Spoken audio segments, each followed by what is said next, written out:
sabor puro y refrescante que te mereces. Cualquiera que sea tu montaña, sigue subiendo.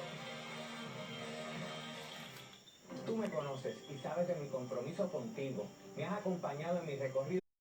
Beneficiario de Medicare, MCS Classic Care Essentials te trae 0 prima mensual, $100 para espejuelos cada año, 300 para audífonos cada año y muchos otros beneficios. Llama ahora a MCS Classic Care.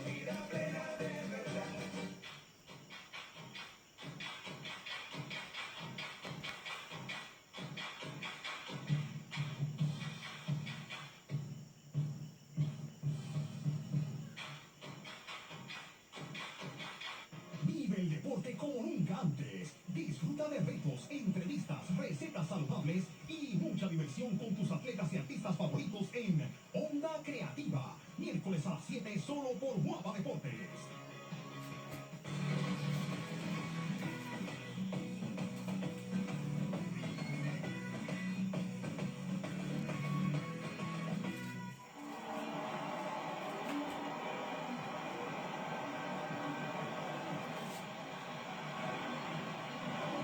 Aroldis Chapman back out for the bottom half of the ninth.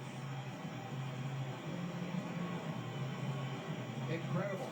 The Cubs had the go-ahead run at third with one away. Joe Madden tried to squeeze that run home. Javi Baez struck out. Then Dexter Fowler hit a ball back up the middle that Francisco Lindor made a phenomenal play on to set up the Indians for a walk-off World Series win. One of the most amazing nights of baseball that any of us have ever witnessed. Strike one to Carlos Santana, top of the order in the Indians' half of the ninth. Chapman better be careful throwing that slider to Santana down and in. I mean, you saw what happened when Davis had that pitch. Another slider, that tells me that Chapman knows he doesn't have his good fastball. One ball and one strike. Too many pitches for Chapman over the last 4 days. Montero into the game behind the plate. The third catcher used. 2 balls and a strike. 3 straight sliders for Chapman. Chapman came on with 2 out and a runner at first in the 8th. He gave up the RBI double to Geyer, the dramatic game-tying home run to Davis, crisp single. He ended the inning with a strikeout to Yan Gomes, and then sat around for a rather long top of the ninth. It's 2 balls and a strike to Carlos Santana. 3-1.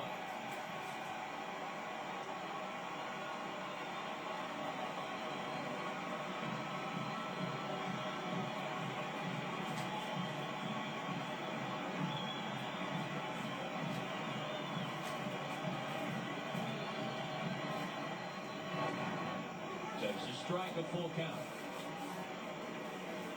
At the start of this postseason run, the Indians had a meeting held by Terry Francona. He said, don't ever worry about the score, just keep playing because we'll make them use their relief pitchers. Santana with a high fly ball out to shallow left. And there's 1 away in the last of the ninth. Let's take a look at tonight's Pepsi play of the game.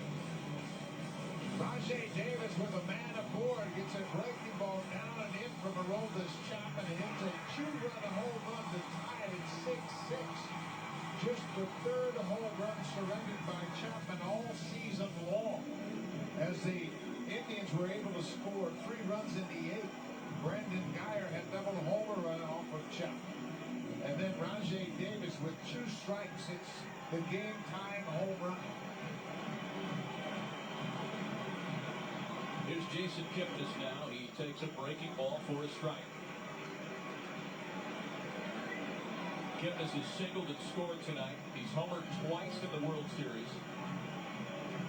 He came into Game 7 as Cleveland's hottest hitter.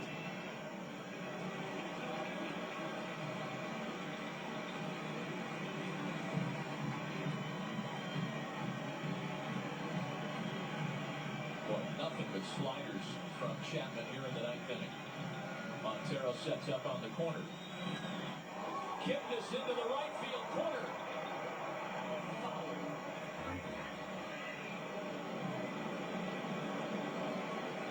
So many people questioned Madden's decision to use Chapman in the game last night. He came into the ball game with 2 outs in the 7th, and the Cubs were ahead by 5. And then he pitched him into the 9th. He walked the leadoff man in the 9th. He threw 20 pitches in that game, and the game ended up a 9-3 game. He's thrown 30 pitches in the outing tonight, and he doesn't have a fastball. 2 balls and 2 strikes to Jason Kipnis, who had faced Chapman once in the World Series prior to tonight. Chapman retired Kipnis in this series, 1 for 3 lifetime with a double. Lindor next.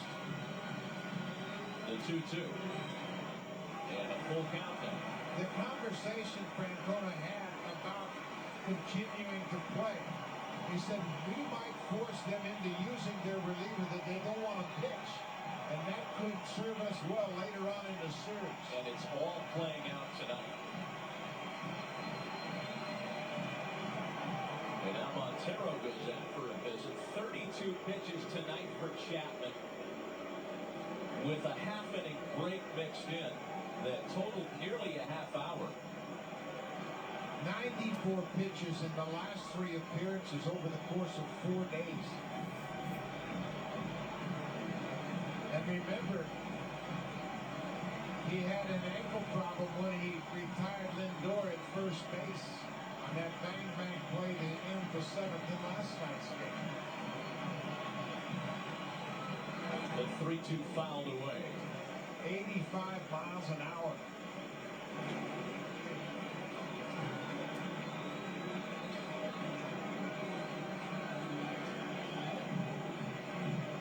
There has been one Game 7 walk-off home run in World Series history. Famously in 1960, Hall of Famer Bill Mazeroski to walk off the New York Yankees, heavy favorites.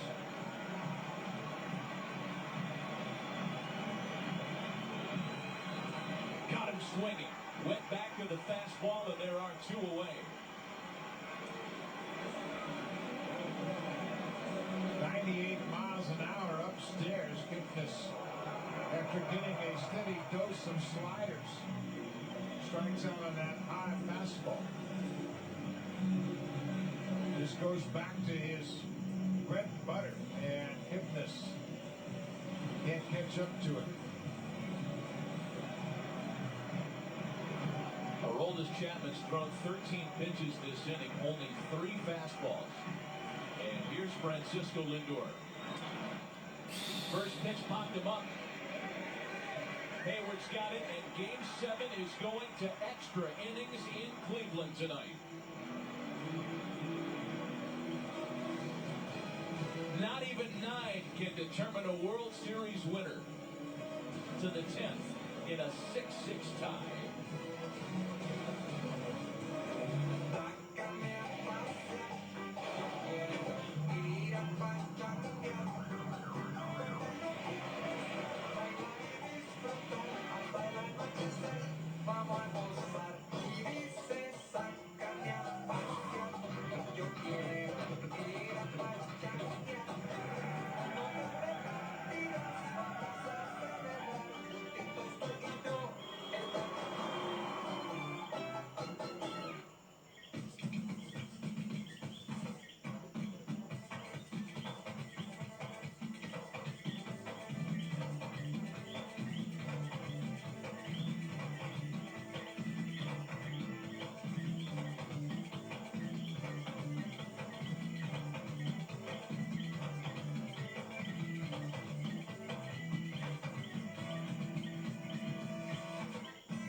Partido Popular, García Padilla y David Bernier ya le fallaron a Puerto Rico.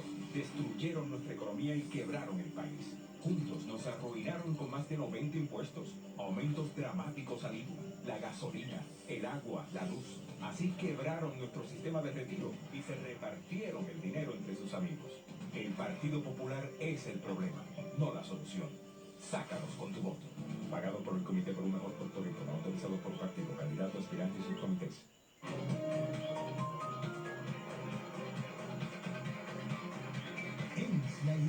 Este miércoles a las 10 por Guapa. Descubre un universo deportivo. Aprenda acerca de las distintas disciplinas en las que se destacan los boricuas. Visita el terreno de juego y vive sus experiencias en Sports TV. Miércoles a las 7:30 solo por Guapa Deportes.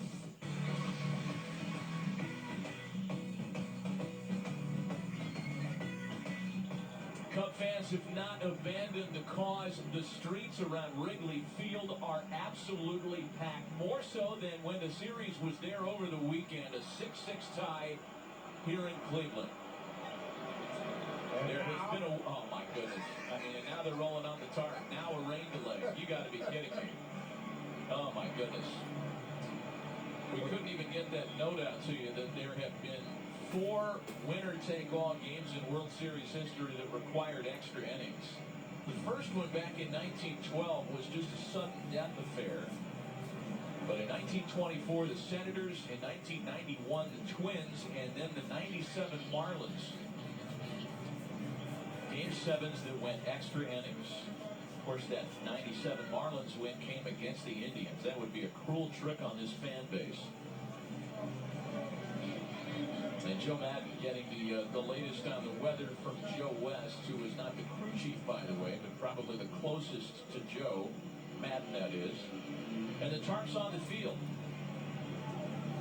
I mean, to tell you, what else tonight? That's the crew chief, John Hirschbeck, talking to Mickey Callaway and the bench coach, Brad Mills.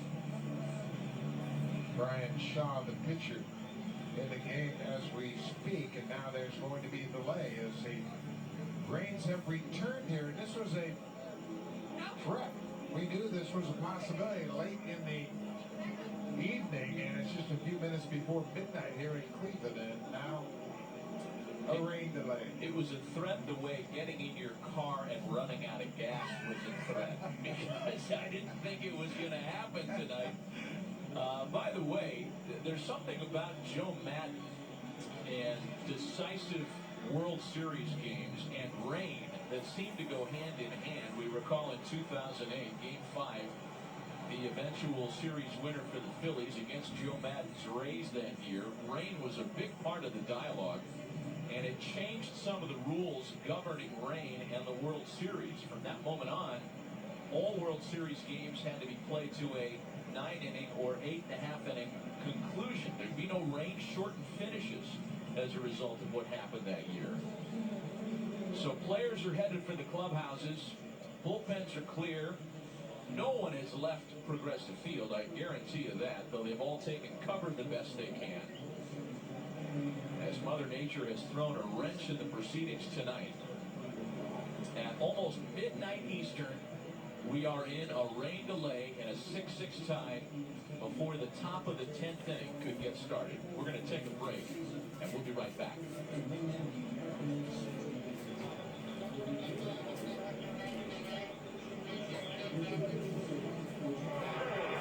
The Yanks were once again atop the baseball world. And for a change, they were in complete agreement about the future.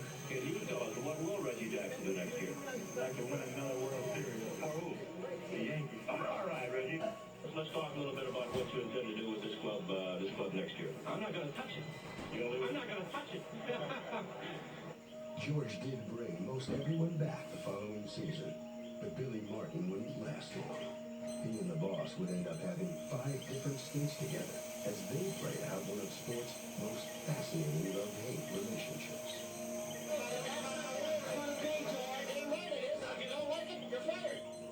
Tommy Lasorda, on the other hand, became a model of stability for the Dodgers. He would go on to manage them for 20 consecutive seasons, capturing 3 more pennants and 2 World Series. As for Philadelphia, they would finally taste victory in 1980. becoming the first team in franchise history to win the Fall Classic. Coincidentally, the team they would beat was the Royals, who would have to endure 5 more years of frustration before they would savor a title. Each of these storied teams would end up taking different roads to a championship, but together they fashioned a season in '77 that would be remembered as a classic drama that would resonate for years to come.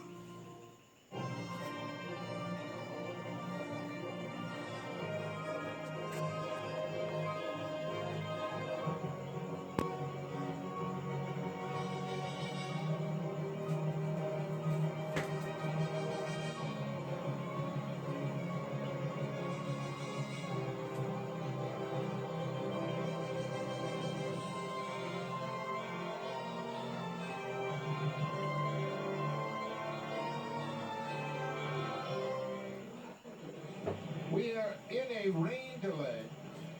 Carp is on the field. We're in the 10th inning of a 6-6 game, and there have been a lot of things going on.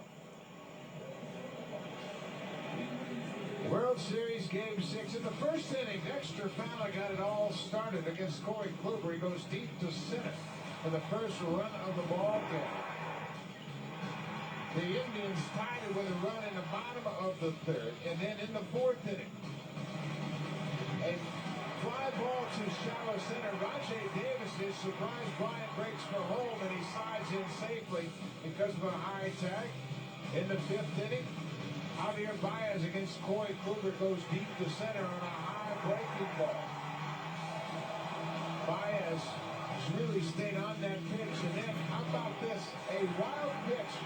Rock David Ross to his back, and then 2-run score. Kipnis scores from second on the wild pitch. That was in the 5th. That made it 5-3. David Ross in defensively, then hits a home run in the top half of the 6th off of Andrew Miller. So it's now a 6-3 game. That takes us to the 8th inning. Rajay Davis with a run in and a man on against Aroldis Chapman. It's a slider over the wall at 11-13 for a 2-run home run to tie at 6-6. And that's where we are now as we are playing in the 10th, but in a momentary rain delay. Boy, not to mention what happened in the top half of the 9th inning when the Cubs put the leadoff hitter aboard on the base on balls. A stolen base, E2 put that runner at third with 1 away. Joe Madden tried to squeeze that run home on a 3-2 count with Javi Baez at the plate. Baez ended up striking out, and then a magnificent play by Francisco Lindor kept the game tied at 6. And after a scoreless last of the night, we are in a rain delay, as Buck mentions. And I don't want to be the bearer of bad news, and I am no meteorologist, not by a long shot. But I am told there is some really significant weather on its way in here later tonight. So the quicker they can resume play, the better chance they'll be able to get baseball in and determine a World Series winner without further interruption. That rain shower that came that put the tarp on the field is now gone. So I am positive that Major League Baseball officials are in furious consultation with the grounds crew and with the local weather people here to try to figure out the best plan as to when to roll that tarp up. And they're going to roll it up right now because the rain has stopped. The umpires came out from behind home plate. John Hirschbeck is the umpire-in-chief. He's the crew chief. And what they're going to do is they're going to take the tarp off and try to resume play before that heavier rain hits the ballpark. But I can tell you, Matt, I'm sure you feel it. It has cooled off dramatically here in the last 10 minutes. Yeah. There is big-time rain as nearby as Sandusky, Ohio. And the folks that we've been in consult with here say that it's not far from where we are now. The bad stuff, that is. It seems only appropriate with Bill Murray in the ballpark to say, I don't think the heavy stuff's going to come down for quite a while. We'll be right back.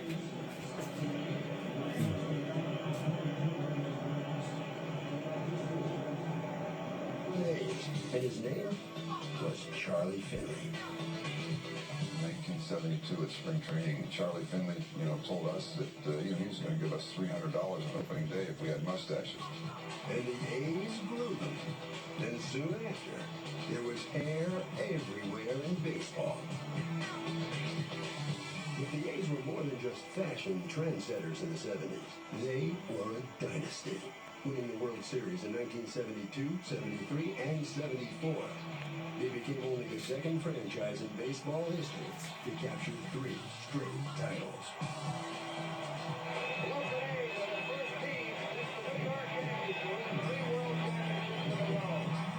The Oakland A's were not only bold and brash, but also completely merciless on the ball field. They were such a tough bunch that if you threw $1 at home plate, every one of them would kill each other trying to get to the dollar. It was just they were that competitive. There was little question that the A's were both feisty and flamboyant. But there was a lingering sense among the players that they were underpaid and underappreciated by their owner. I was making $29,000 in 1972, and we won the World Series. And I saved 2 games and won 1 game. He sent me a $1,000 raise. So I called him up and I let him know what I thought of his raise and slammed the phone down. And that was more or less the way most of the ball players were with Charlie when it came to negotiating a contract. Ultimately, Finley's tight-fisted ways undermined the team. But when he failed to fully honor Catfish Hunter's contract after the 1974 season, one of the game's elite pitchers became baseball's first real free agent. The breach of contract ruling has made Hunter the envy of all players. He can negotiate with any team he likes and demand anything he thinks they'll pay him. The A's unquestionable ace was coming off his 4th straight. We are still in a rain delay here at Cleveland's Progressive Field. Game 7 of the World Series. It was tied after the Rajay Davis 2-run home run, the dramatic 3-run comeback in the last of the 8th. And then it looked like Chicago had a golden opportunity to reclaim the lead in the top half of the 9th. After a leadoff walk to David Ross, he was pinch run for. Jason Hayward was the next batter. Hayward reached on a fielder's choice and then stole second. The attempted throw to get him sailed into center field, meaning the Cubs had the go-ahead run at third with only 1 away. It led us to this plate appearance by Javier Baez. Baez battling, he had homered earlier in the night, and then on the 3-2 count tried to squeeze that run home, bunted it foul, he struck out. A surprise move for everybody in the ballpark except for Joe Madden, who ordered the code red, if you will. You remember that Madden ordered a bunt for a base hit in Game 5 for Javi Baez, and he orders this bunt, and it's just hard to fathom. I mean, that's a tough thing. Brian Shaw throws a cutter, and you can see Baez very upset. I think he's probably upset more by the fact he was asked to bunt. And he hit a home run in dead center, and all he's got to do is get a ball to the outfield in that situation with the runner just 90 feet away. And then the bottom of the 9th would have been completed before the rain came. Instead, bottom of the 9th went scoreless in a still 6-6 tie. The rain came and put a temporary hold on the proceedings, though the grounds crew has been very quick to respond and roll up the tarp. And we are very close to the resumption of play. They're expecting the field to be clear and the next pitch to be thrown at roughly 12:15 Eastern time, making for a delay of about 15 minutes. And Brian Shaw still in the dugout wrapped.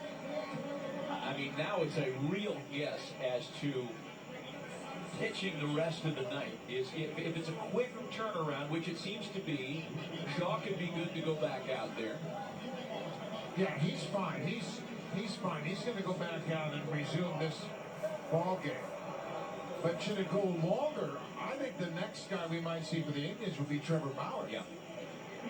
Trevor Bauer, on the 1st of July in Toronto, came in, pitched 5 innings of relief in a 19-inning game, and ended up the winning pitcher in that game, as they beat the Blue Jays in 19 innings. Joe Madden now talking to the umpiring crew about this game, and Joe Madden's going to be subject to a lot of scrutiny. You bet. I mean, over the way he's used Aroldis Chapman the last 3 games. Look, if the Cubs can win tonight, all's fine. Right. However, if it doesn't go that way, you make a great point, Buck, for a 103-win team to give away a lead and then make the curious decisions down the stretch, it will be talked about for some time. We're going to take a break. We hope it's our last one before play resumes. We're not going anywhere in a 6-6 Game 7 World Series tie.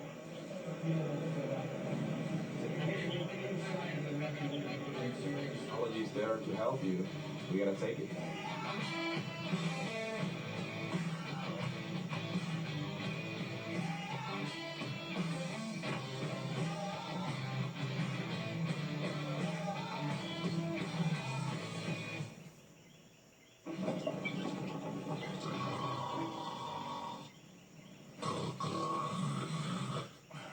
If Buster Posey wanted to save money, Hey, Lenny. Hey, Buster. Got my toothbrush. he wouldn't live out of his locker. What are you doing? Doing my socks.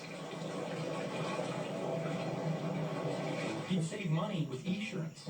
Because Buster's a smart person, and smart people get Esurance. Official sponsor of Major League Baseball. Entering the 1975 season, the Oakland A's, owners of 3 straight World Series titles, may have been the team to beat. But in the National League, the Cincinnati Reds and the Pittsburgh Pirates were 2 teams who had the personalities and the firepower to unseat them. Known as the Lumber Company, the Bucks had spent the early 70s bludgeoning NL pitching, winning 4 Eastern Division titles and a World Series in the process. The Lumber Company, they knew they were getting their hits. They knew they were going to score runs. It was that confidence because they weren't going to get shut down.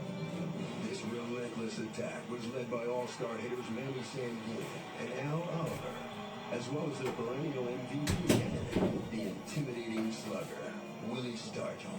I mean, he had this wind up into his swing, you know, and he'd get that windmill going, and he could hit it to the moon, and oftentimes did. And in 1975, Willie had an imposing new teammate. They had this young kid, 6'5", about 225, who was probably one of the best-built kids you'd ever want to see. In Dave Parker, Pittsburgh. Tie as they are ready to resume play in the top of the 10th inning after a rain delay of roughly 15 minutes. The officials here from Major League Baseball, the umpiring crew, the groundskeepers, the folks that do such a good job at Progressive Field are keenly aware of the window they have. There is big-time rain about 45 minutes away. So they did a great job getting the tarp off the field and getting us back to Game 7. It has been an epic night of baseball. Kyle Schwarber scheduled to lead things off in the 10th. It's the meat of the Cubs order: Schwarber, Bryant, and Rizzo. Bryant Shaw will continue. Shaw pitched the 9th, and we're back here in the 10th with ball 1 to Kyle Schwarber. Schwarber 2 for 4 tonight. Remember, Schwarber hit 5 postseason home runs last year. And it's a miracle he has been able to return and play in this postseason, the World Series. Schwarber with a sharply hit ball into right, a base hit. The go-ahead run aboard once again for Chicago.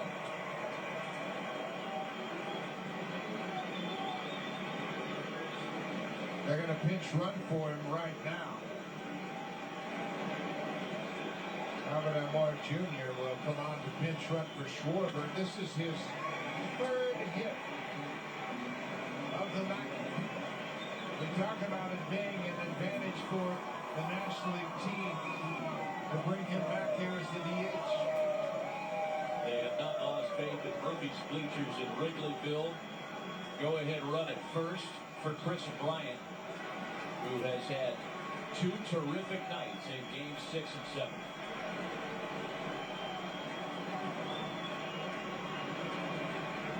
Albert Almora Jr. pinch running at first. The first offering to Bryant misses the corner.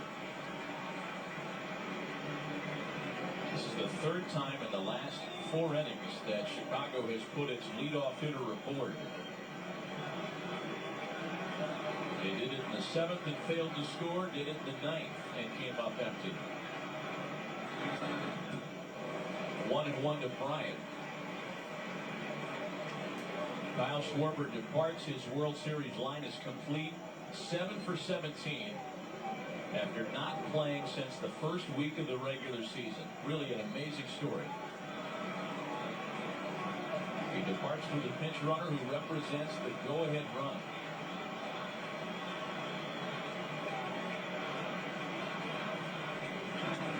And Bryant behind 1-2 now. For all the opportunities Chicago has had tonight, they're set up with not only the middle of their order, but a middle of the order that is swinging the bat as well as it has this postseason. Rizzo next.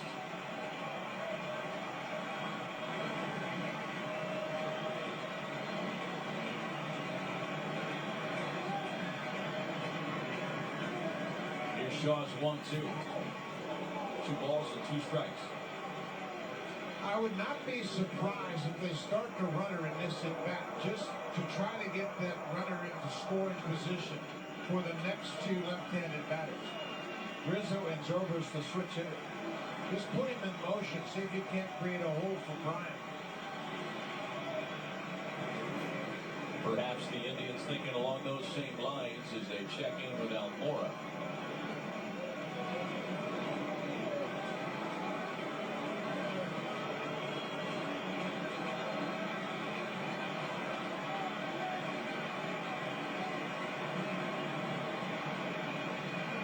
Shaw's next pitch to Bryant is hit out to center field. It's carrying. Davis is back at the track.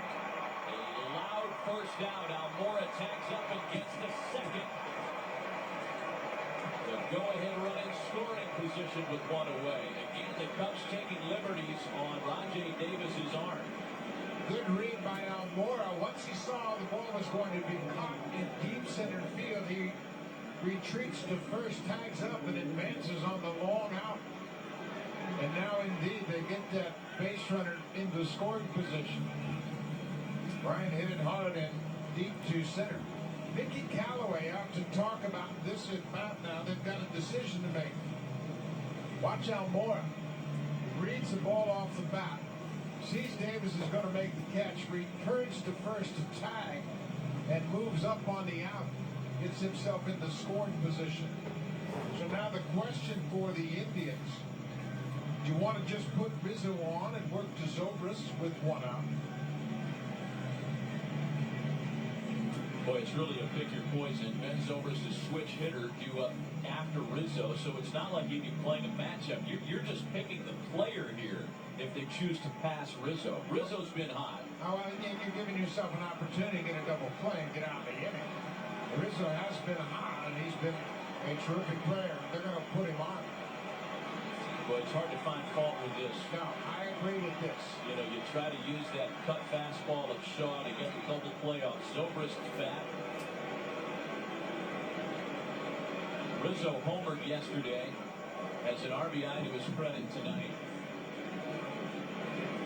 Yeah, you just have to play percentages in this situation, and the percentages suggest you need a double play to get out of this inning here in the 10th. So it's going to come down to Ben Zobrist, a World Series hero for the world champion Royals last year. And the intentional pass is completed to Rizzo, though that one didn't miss by much. Ben Zobrist has hit into 17 double plays this year. That's the highest total on the Cubs roster, and that's exactly what Brian Shaw is trying to make him do here with first and second and 1 away.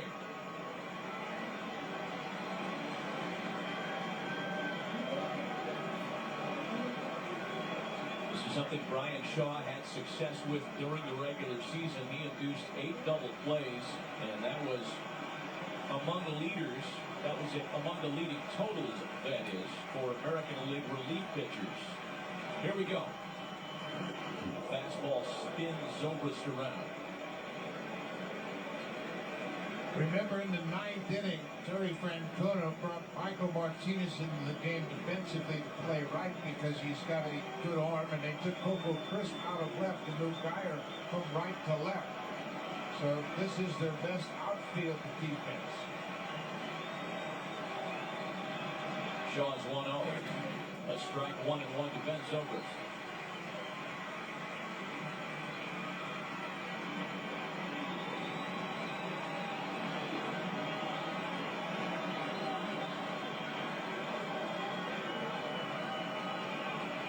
The Cubs had a pair of 3-run leads in this game. And it's 1-2. Well, you said Cutter on the outside, and Shaw's got 95.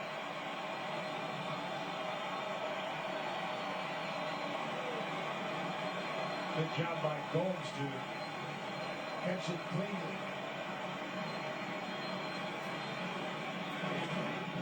An emergency swing by Zobrist to stay alive.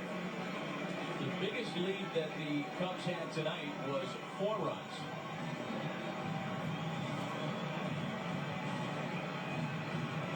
A 3-run bottom of the 8th inning tied it at 6. Chicago is 4 outs away. Rajay Davis with the dramatic game-tying 2-run home run. Still up on the 2 strikes to the switch hitting Ben Zobrist. Into the left field corner. Almora coming around to score. And Chicago has reclaimed the lead.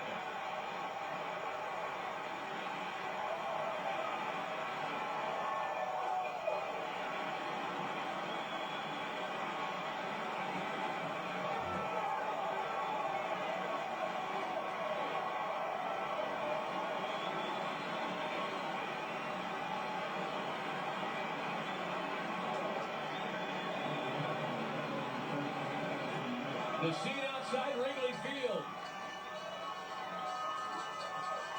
And it feels like there are just as many Cub fans here in Cleveland. And now they'll intentionally walk Addison Russell to keep the double play alive. And face the left-handed hitting catcher Miguel Montero.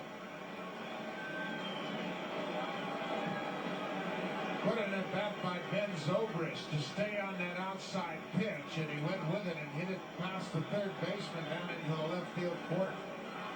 He had a very awkward swing, fouling off a pitch in a similar spot away, but that time he stayed on it and kept it fair to drive home the go-ahead run here in the 10th. Second intentional walk of the inning. Pitches away, and he stays right on it, keeps it fair. Down the left field line. Now more of the pinch runner comes in to score. Rizzo goes first to third, and Zobrist with a big double here. The strategy backfires as Zobrist goes the other way to give the Cubs the lead. The last time Miguel Montero hit with the bases loaded in the postseason, it was as a pinch hitter in Game 1 of the National League Championship Series, and he hit a grand slam.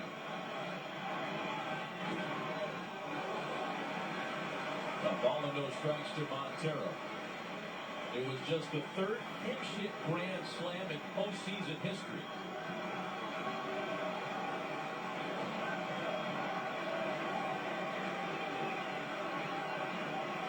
Jason Hayward on deck. Foul ball. The infield is playing the infield at the edge of the grass, and they're going to try to save this extra run here. Rizzo's at third. Bases are loaded. But they can't just play back for a double play. They've got to try to cut down the runner at the plate.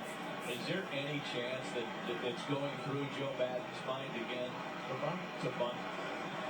I hope not. I mean, a fly ball here again. We said the same thing earlier. Fly ball gives him a 2-run lead at the top of the 10th. And Montero punches a base hit the other way. Rizzo scores to make it 8-6 Chicago.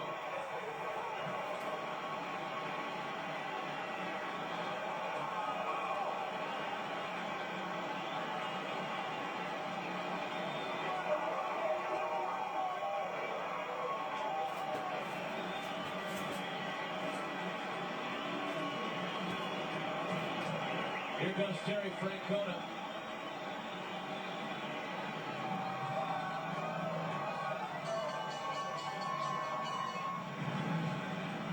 Dan Otero had been up, and Dan Otero or Trevor Bauer is being summoned. It's going to be Bauer.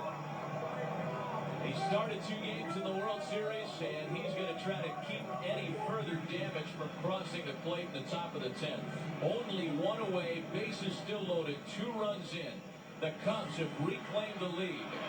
Miguel Montero cashing in on an RBI single. And we'll be right back. Mi vida está bien difícil. Vacilo con los panas, chequeo la jeva que me gusta. O el jevo. Pero lo mejor es ver video, chatear y postear 24/7. Con los 5 días con todo ilimitado sin contrato. Por solo 30 pesos de Claro. Para que tu jangueo continúe. Cámbiate ya. Amore.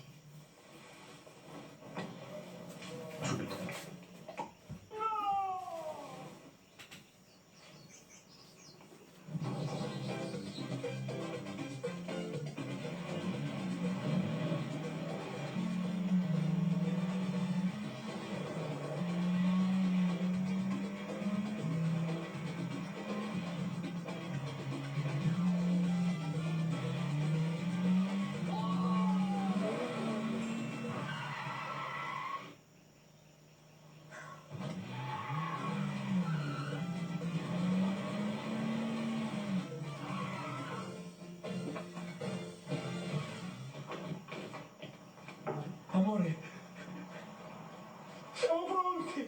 El totalmente nuevo Fiat 124 Spider. Cuando se abre la capota, sube la emoción. Nosotros tenemos la responsabilidad de enviar un mensaje claro a Washington. Los puertorriqueños queremos la estabilidad. Digamos no a la separación.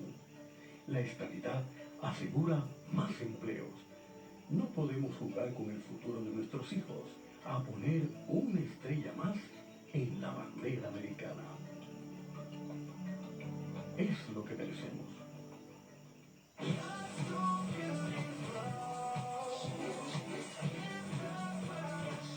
Empire, este viernes a las 10 por Guapa.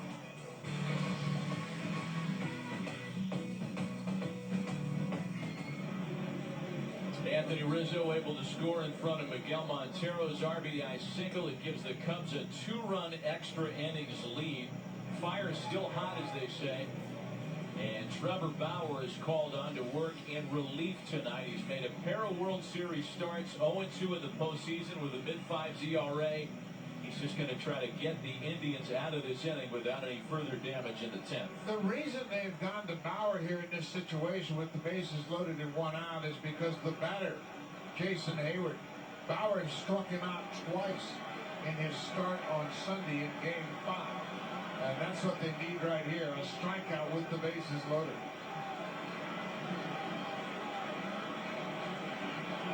Jason Hayward is hitless tonight. And behind 0-1. It was Hayward that reached on a fielder's choice play in the top of the 9th inning. He then stole second and got to third on an errant throw.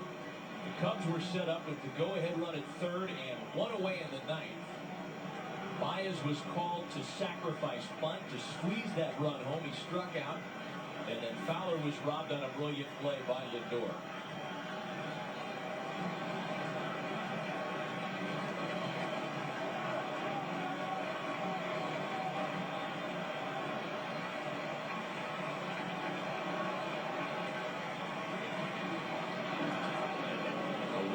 By Hayward, it's 0-2. The ball bounced about a foot in front of home plate, and Hayward committed his swing before the ball ever left Bauer's hand. And that's the matchup Terry Francona went happens here. Watch the reaction of the hitter. He swings, and look where that ball is. It bounces in the dirt. Nice play by Gomes. Keep that ball close at home. Power started games 3 and 5 of the World Series.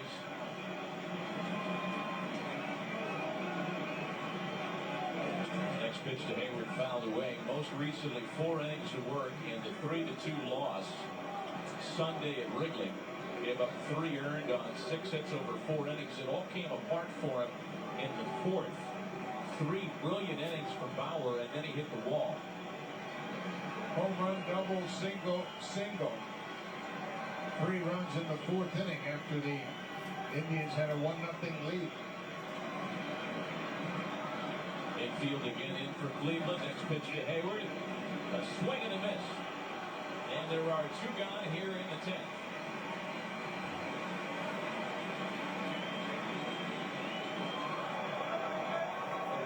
Another breaking ball does the trick and strikes out Hayward. You can see how far he missed that ball. He's not picking up that breaking ball at all, and he does go around for the strikeout. You can bet they're going to throw some breaking balls to Baez as well.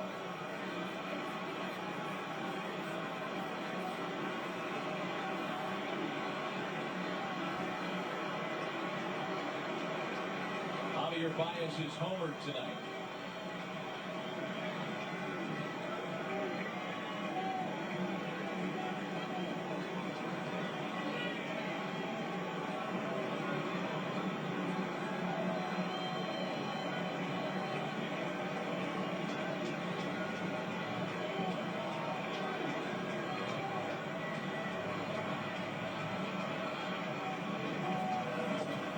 First pitch fastball moves him off the plate. It started out with Schwarber's base hit. Albert Almora Jr. came out as a pinch runner. Bryant flied to center on a ball that Almora advanced on. Rizzo was walked. Zobra stumbled in a run, then an intentional walk and an RBI single later, and the bases are still loaded. It's 1 ball and 1 strike to Baez. As you saw, bullpen activity for Chicago. Carl Edwards Jr. warming up for the Cubs, and that's a high cutter. Big swing and a miss from Baez. All he needs now is a base hit to add to their 2-run lead. He's going right back to his 2014 swings. Some very big passes here. Head flies off the ball, and that high fastball beats him upstairs.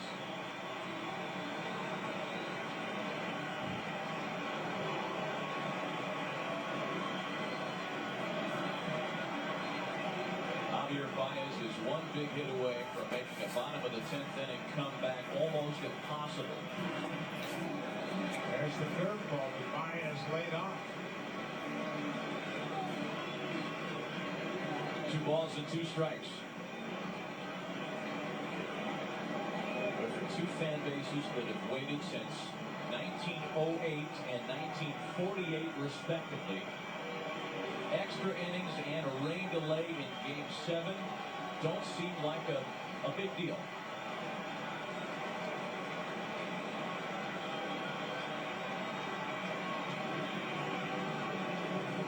The 2-2.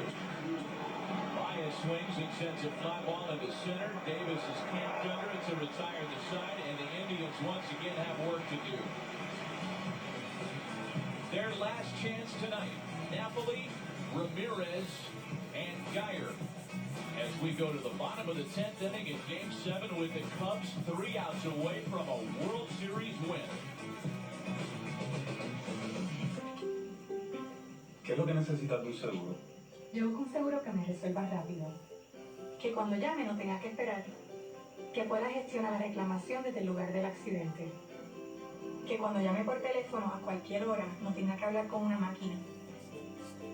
Que pueda conectarme desde cualquier lugar sin tener que esperar en una oficina. Necesito un seguro que darme servicio sea su prioridad. En nuestro servicio está la diferencia.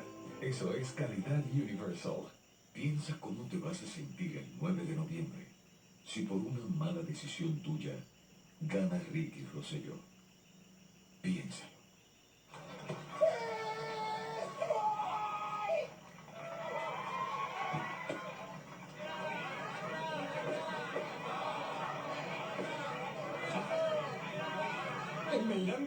está bueno. Ahora te llevas la divertida Jeep Renegade con pagos desde $394 al mes. La super buscada Jeep Retro desde solo $19,995 o la Jeep Grand Cherokee edición 75 aniversario desde solo $434 al mes. En tus dealers Chrysler, Jeep, Dodge y Ram. Si eres de los que ves tus series preferidas en la televisión y luego vuelves a ver los episodios en tu tableta, el Ultimate TV Triple Pack Delivery es para ti. Disfruta del paquete más completo de entretenimiento familiar con hasta 40 megas del mejor internet para streamear tus series favoritas por Liberty Everywhere y conectar múltiples equipos a la vez. Tendrás 111 canales con el mayor contenido en HD en Puerto Rico y telefonía ilimitada por solo $102.99. Suscríbete hoy. Liberty, creando conexiones. Estamos reiniciando un programa de policías encubiertos cancelado en los 80 y lo estamos adaptando a los tiempos modernos. 91 Jump Street en Yankee por Guapa.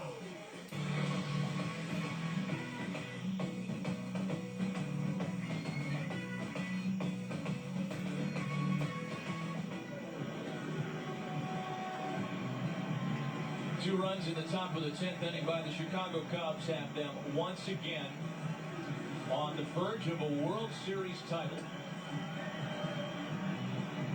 Carl Edwards Jr. began the year in AAA and didn't get to the big leagues until June. And as you can see, the latest come-from-behind winner-take-all game win was in the bottom of the 10th inning in 1912 when the Red Sox beat the Giants in a sudden-death style walk-off win. Carl Edwards Jr. making his 8th postseason appearance, and I think we can say with certainty this is the biggest appearance of his life. He has 2 career saves again this year. And obviously the Indians need a base runner. This was not a matchup that Terry Francona liked at the beginning of the series. Mike Napoli against Carl Edwards Jr. 1 ball and 1 strike now. The reason it doesn't work for the Indians is Napoli has a tough time catching up to that high fastball. And Edwards Jr. throws it 96 miles an hour. Napoli, Ramirez, and Geyer, last chance for the Indians, last of the 10th.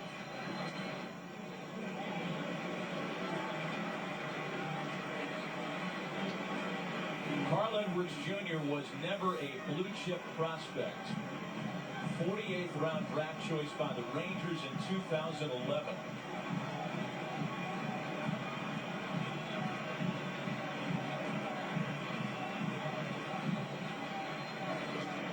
Two and two.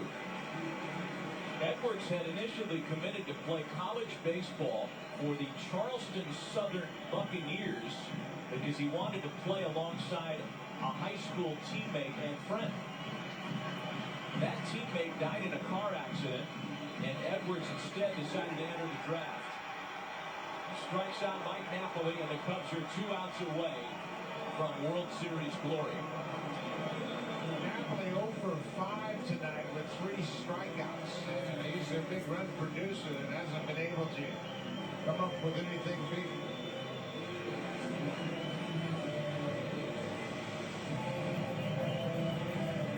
Edwards got to the Cubs in 2013 as one of the players that came to Chicago in the Matt Garza trade with the Rangers. Made his major league debut at the end of the season in 2015. A player that began the year in AAA is given the ball to save a World Series win in the 10th inning in Game 7.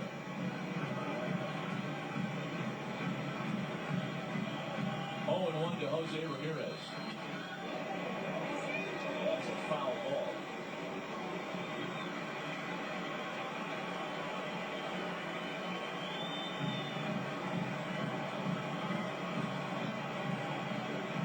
There have been more twists and turns along the way in this winner-take-all 7th game than we have time to recount. 0-2 to Ramirez. A ball and 2 strikes now. There's only one position player that hasn't appeared in this game for either team. That's Jorge Soler. Everybody else has had a role in this game.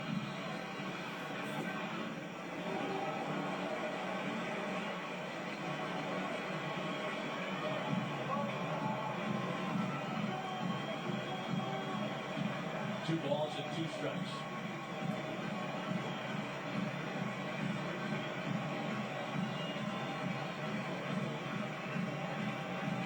Ramirez scored the run in the 8th after singling. That made it a 6-4 ball game. The 2-2 to him is bounced to shortstop. Russell to Rizzo. And the Cubs are 1 out away from their first World Series win in 108 years.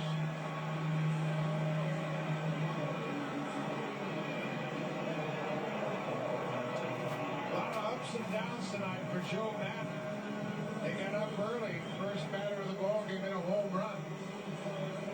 Then they had a 3-run lead going into the bottom of the 8th. The Indians scored 3, capped off by the Rajai Davis 2-run home run off of Robles Chapman. It'll be Brandon Geyer with 2 gone to the bases empty.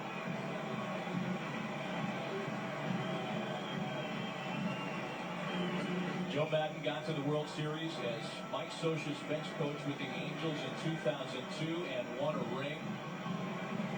It was that year that his father passed away. And Joe has carried his dad's Angels cap with him ever since. He's got it with him tonight.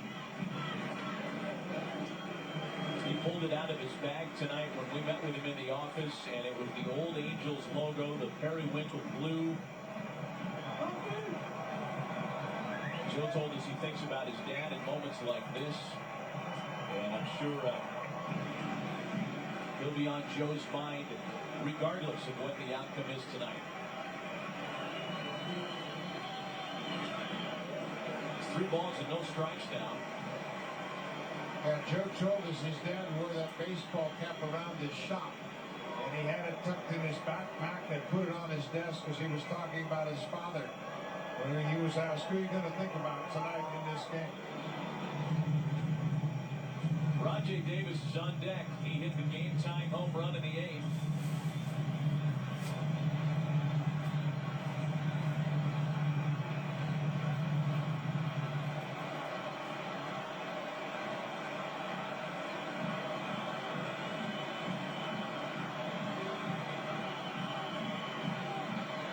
The 3-0. Geyer taking all the way, and he might be taking another one too. Rajai Davis hit the home run in the 8th. He's on deck. There's ball 4, and Davis will have a shot as the tying run again. Only this isn't the bottom of the 8th. He is the last chance for Cleveland. Chris Mazio comes out.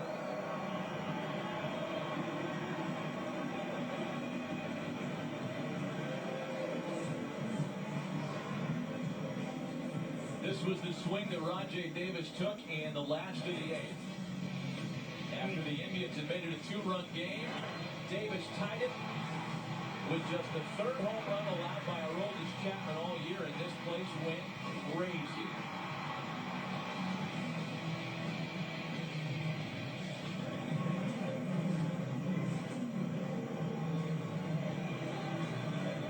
Mazio coming out perhaps to give the rookie Carl Edwards Jr. a blow, and maybe just to remind him of what they want to do specifically with Davis. He's the tying run.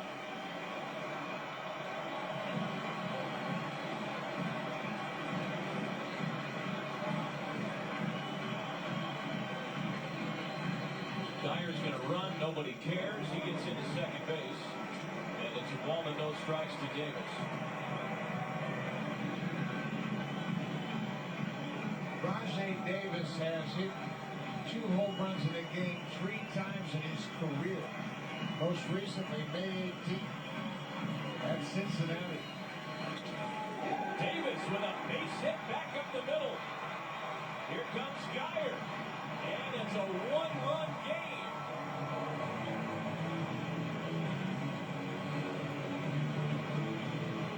Boy, Rajai Davis put a good swing on that pitch. He stayed right on it. As he was able to cash in Geyer, who took second, and now Maddon is out. going to make another pitching change. Mike Montgomery, the lefty. Michael Martinez is the scheduled hitter.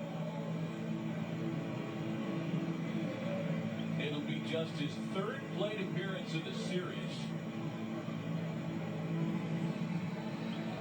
Perhaps one last change of 2016. We'll be right back.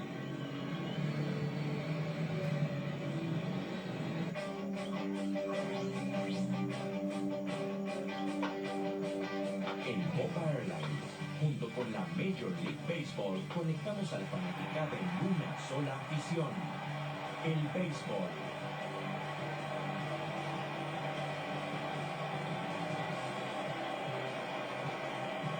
Porque conectar un continente en una sola pasión es posible.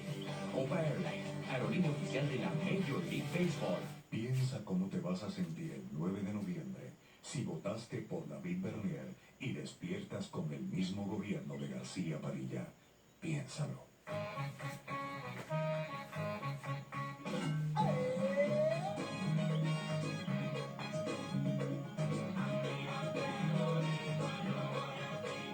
Yo soy la esencia y cultura de mi país. Yo soy boricua, más boricua que el coqui, que el toro dice.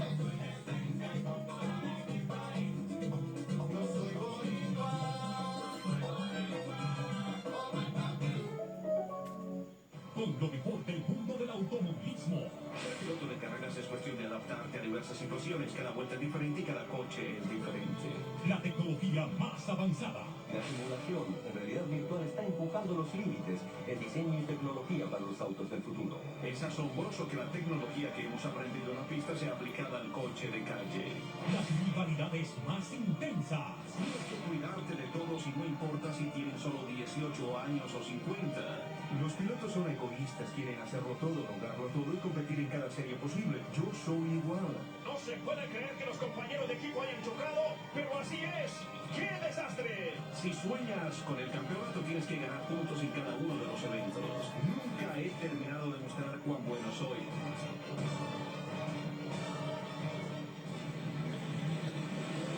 Well, the Indians aren't going away quietly.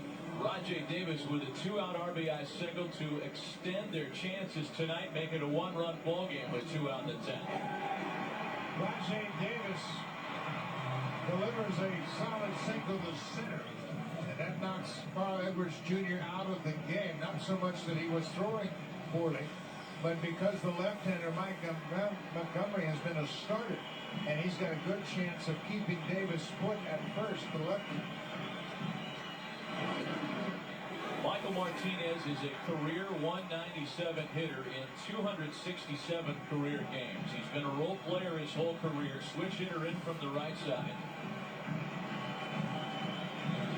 Claimed off waivers by the Indians from the Red Sox roster. Little tapper to Bryant to win the World Series for the Chicago Cubs.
108 years in the making.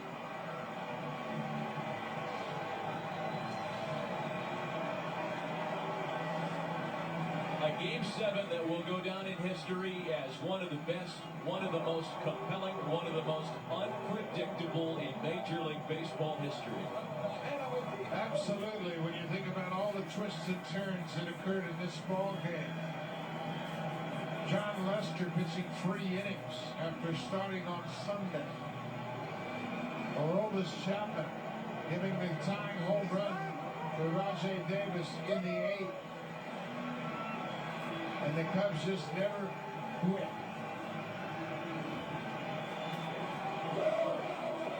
Murphy's Bleachers is alive. I don't think it's going to shut down or close probably for what? A year. They're going to stay open around the clock for 12 months. A mob scene outside Wrigley Field in Chicago, where it looks like fans in the Midwest have endured